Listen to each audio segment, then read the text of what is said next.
Hello everyone, I am Suhel and welcome to my YouTube channel. आज हम आपको एक बहुत ही इंपॉर्टेंट थ्योरम जो है वो बताने वाले हैं। वो क्लास 10th में वो थ्योरम नहीं है, क्लास 9 का थ्योरम है, मिड पॉइंट थ्योरम। पर 10th में भी आता है, जो कि अलग तरह से थेल्स थ्योरम के हेल्प से बनाया जाता है। पर आप इसको अप्लाई यहाँ 10th क्लास में भी कर सकते हो। क्लास वैसे ये क्लास 9 का थ्योरम है, बहुत इंपॉर्टेंट थ्योरम है। मैं अपना चैनल सिर्फ क्लास 10 के लिए नहीं बनाया हूँ। मैं आपको स्टार्टिंग बताया था कि हर क्लास वाले लोग के लिए 9th हो या 10th हो, आगे चल के 11, 12 और इंट्रेंस लेवल का जो भी है, मुझे सब उसको करना है। जैसे पब्लिक मुझे मिलेगी वैसा मैं काम करूँगा। अभी मैं आपको मिड पॉइंट थ्योरम जो है वो बताने वाला हूँ। बहुत ही इंपॉर्टेंट थ्योरम है, एग्जाम में हमेशा ये थ्योरम आता है। थ्योरम क्या कहता है, स्टेटमेंट हम समझेंगे कि the line segment joining the mid point of any two side of a triangle is parallel to the third side and equal to half of it. ठीक है, जब तक आपका स्टेटमेंट क्लियर नहीं होगा आप थ्योरम सॉल्व नहीं कर सकते हो। तो देखिए, सबसे पहले क्या बोला है कि the line segment joining the mid point of any two side of a triangle. पहले हमको एक ट्रायंगल जो बोला है, यहाँ पे हम पहले क्या करेंगे, एक ट्रायंगल बना लेंगे। यहाँ पे हम एक ट्रायंगल बना लेते हैं, नेमिंग दे देते हैं इसको कुछ ए, बी और सी।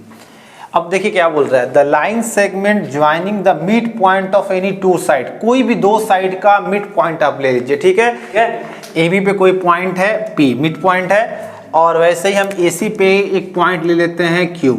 ठीक है, आप इस पे भी ले सकते थे, मतलब किसी दो साइड पे आपको मिड पॉइंट लेना है। मैं क्या किया हूँ, एक ए बी पे एक मिड पॉइंट ले लिया पी और ए सी पे क्यू, उसके बाद दोनों को ज्वाइन करा दिया। ठीक है, क्योंकि यहाँ ज्वाइनिंग के लिए बोला है।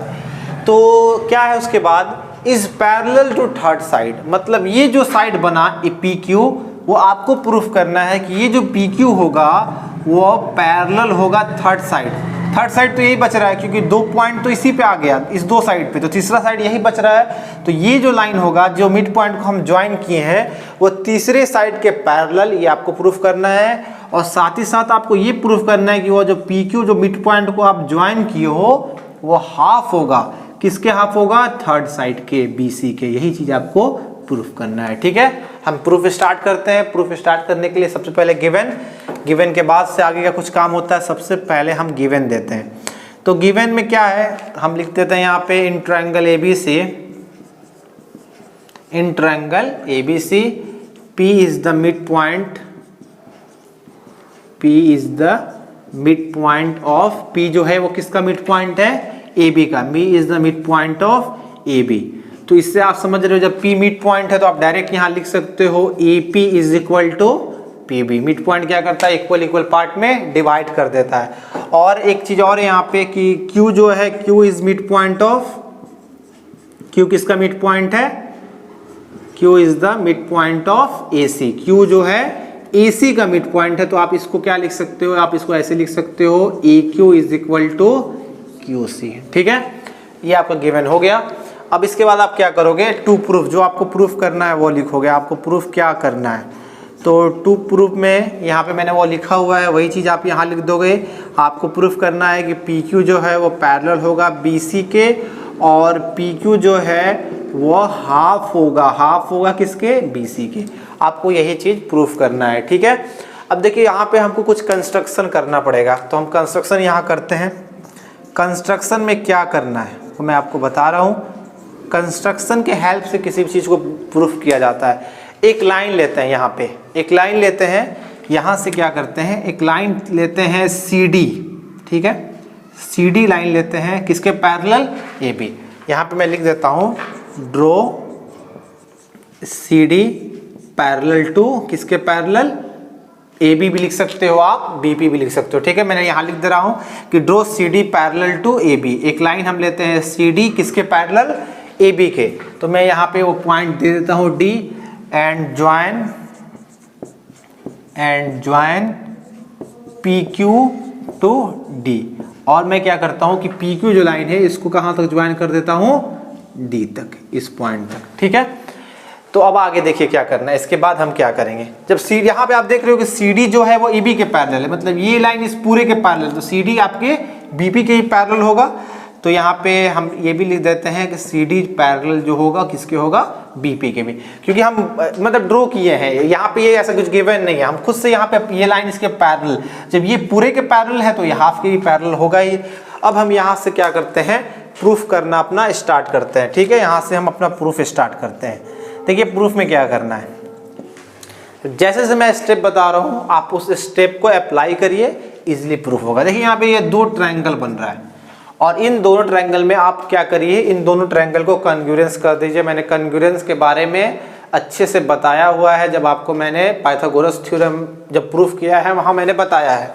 अब देखिए उसके बाद यहाँ पे क्या करेंगे, दो ट्रायंगल आपके सामने है। कौन कौन सा ट्रायंगल है, in triangle A Q P या ए पी क्यू भी लिख सकते हैं and triangle D Q C, इन दोनों को हमको कॉन्ग्रुएंस प्रूफ करना है। तो देखिए कॉन्ग्रुएंस के लिए क्या क्या हमको मिल रहा है, तो आप ये देख रहे हो कि ये दो एंगल आपस में इक्वल होगा, क्योंकि आपको मालूम है जब दो लाइन एक दूसरे को कट करता है तो उसका जो अपोजिट एंगल है वो इक्वल होता है बाय वर्टिकल अपोजिट एंगल। तो यहाँ पे मैं डायरेक्ट इस चीज़ को लिखता हूँ क्या, angle A Q P is equal to angle D Q C, कहाँ से, बाय वर्टिकल अपोजिट एंगल। ठीक है, वर्टिकल अपोजिट एंगल से चलिए एक एंगल तो हमको मिल गया। दूसरा चीज आप ये देख रहे हो कि A Q is equal to Q C, ये तो पहले से क्वेश्चन में गिवन है। ए क्यू, क्योंकि क्यू जो है वो मिड पॉइंट है और ए क्यू जो है वो इस ट्रायंगल में आ रहा है और क्यू सी जो है वो इस ट्रायंगल में आ रहा है। तो हम यहाँ ये लिख सकते हैं A Q is equal to Q C, ये मेरा गिवन दिया हुआ है। थर्ड अगर हम देखें तो थर्ड में हम ये देखिए दो एंगल, ये एंगल इसके बराबर होगा किसके, किससे, अल्टरनेट इंटीरियर एंगल। कैसे अल्टरनेट होगा, तो देखिए ए बी और सी डी, ये ए बी है आपको और ये सी डी है, ये दोनों पैरेलल है और यहाँ पे ये ए सी जो है वो ट्रांसवर्सल का काम कर रहा है। तो ये अंदर का एंगल, ये वाला एंगल इसके बराबर होता है, आप जानते हो अल्टरनेट इंटीरियर एंगल। इस पर भी मैं अल्टरनेट कंसेक्यूटिव पे एक वीडियो बना दूंगा। ठीक है, अब आगे देखिए आप उसको डायरेक्ट मैं यहाँ लिख देता हूँ। कौन कौन सा angle, P A Q, angle P A Q वो इक्वल होगा किसके, एंगल डी सी क्यू के। ठीक है, एंगल डी सी क्यू, क्या लिखिएगा यहाँ पे आप, अल्टरनेट इंटीरियर एंगल। ठीक है, अब इसका मतलब देखिए हमको क्या हुआ, angle side angle, angle side angle से क्या हुआ, ये दोनों ट्रायंगल आपस में कॉन्ग्रुएंस हो गया। तो यही चीज हम यहाँ लिख देते हैं कि ट्रायंगल ए क्यू पी जो हो गया वो कॉन्ग्रुएंस हो गया ट्रायंगल डी क्यू सी के किस प्रॉपर्टी से, bye angle side angle property. फिर से मैं एक बार बता दूं, देखिए कॉन्ग्रुएंस का मतलब होता है ऐसा दो फिगर जिसका शेप और साइज दोनों तरह से सेम हो। जैसे अगर ट्रायंगल है तो उसका दूसरा ट्रायंगल वही फिगर कॉन्ग्रुएंस होगा। अगर दोनों को एक पास रख दे तो सारा साइड सारे साइड को कैप्चर कर ले इक्वल एंगल, जितना एंगल उस पहला ट्रायंगल में हो उतना दूसरे में।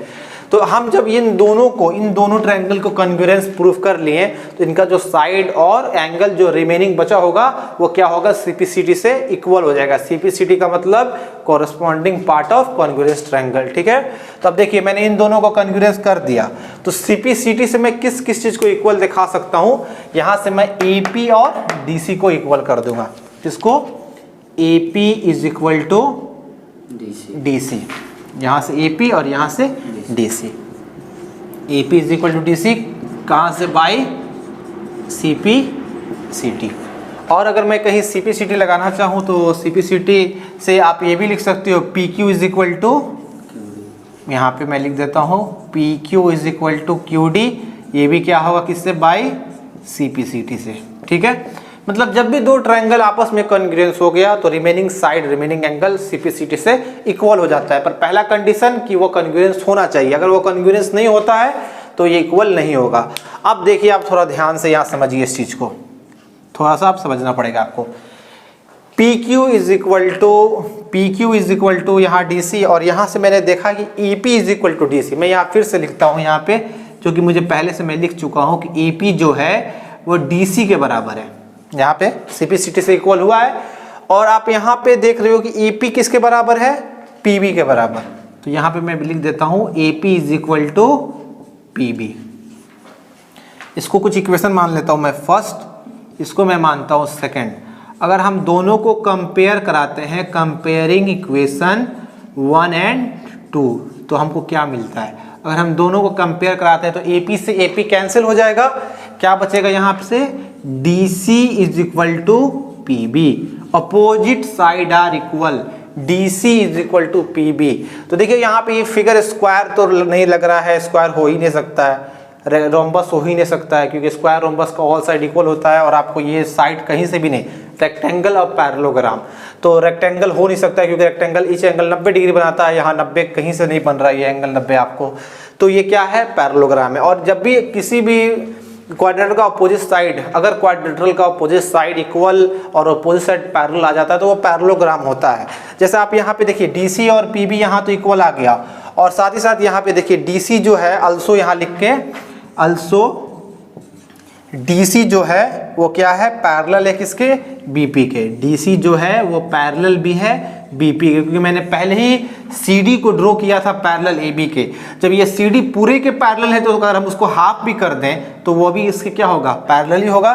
तो यहाँ से क्लियर हो गया कि अपोजिट साइड इक्वल आ गया, अपोजिट साइड पैरेलल आ गया, तो हम यहाँ डायरेक्ट लिख देंगे कि देयरफॉर PDCB जो होगा क्या होगा, इज पैरेललोग्राम। ठीक है, तो पैरेललोग्राम का फिर ऑपोजिट साइड अगर इक्वल है तो बाकी का जो ऑपोजिट एक और साइड बच रहा है, कौन सा साइड, PD, वो भी क्या होगा, किसके बराबर होगा, PD जो होगा वो किसके बराबर हो जाएगा, BC के इक्वल होगा। ठीक है, PD जो होगा वो BC के इक्वल होगा। कहाँ से होगा, ये प्रॉपर्टी आप जानते हो कि पैरेललोग्राम का ऑपोजिट साइड इक्वल होता है। जब ये साइड इसके इक्वल है, अगर ये 5 है तो ये 5, अगर ये पूरा 10 है तो ये पूरा 10। अब देखिए इसके बाद हम क्या करेंगे, इसके बाद हम क्या करेंगे कि PD को अगर हम ब्रेक करके लिखना चाहें, PD को अगर हम ब्रेक करके लिखना चाहें तो क्या लिखेंगे, तो PD को हाँ PQ plus QD, PQ plus QD is equal to BC। ठीक है, अब देखिए PQ plus QD is equal to BC।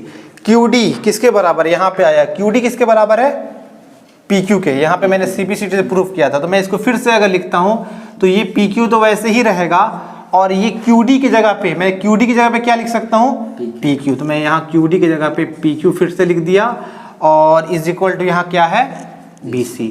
तो PQ प्लस PQ क्या हो जाएगा आपको, 2PQ is equal to BC। जब यहाँ से PQ निकालिएगा तो PQ बराबर क्या हो जाएगा, हाफ ऑफ BC, 2 नीचे आ जाएगा। ये मेरा पहला टर्म था प्रूफ करने का, PQ is equal to half of BC। So second term था पैरेलल।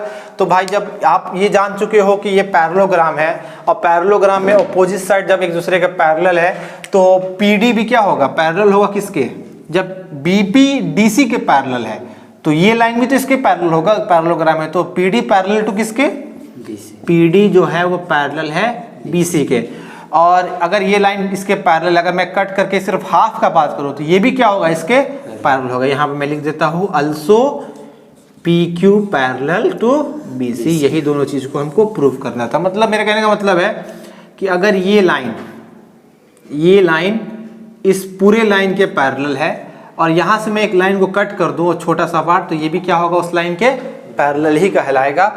यही था आपका मिड पॉइंट थ्योरम। काफ़ी इंपॉर्टेंट थ्योरम है, बहुत इंपॉर्टेंट। आप क्या करिए कि इसको प्रैक्टिस कीजिए। मैं थ्योरम पे प्रैक्टिस करा रहा हूँ। थ्योरम बहुत इंपॉर्टेंट चीज़ होता है। आप इस पे जितना अच्छा से वर्क कीजिएगा आपको उतना अच्छा ये क्लियर होगा। ठीक है, तब तक के लिए हम मिलते हैं बाद में अगले वीडियो में। तब तक के लिए गुड बाय।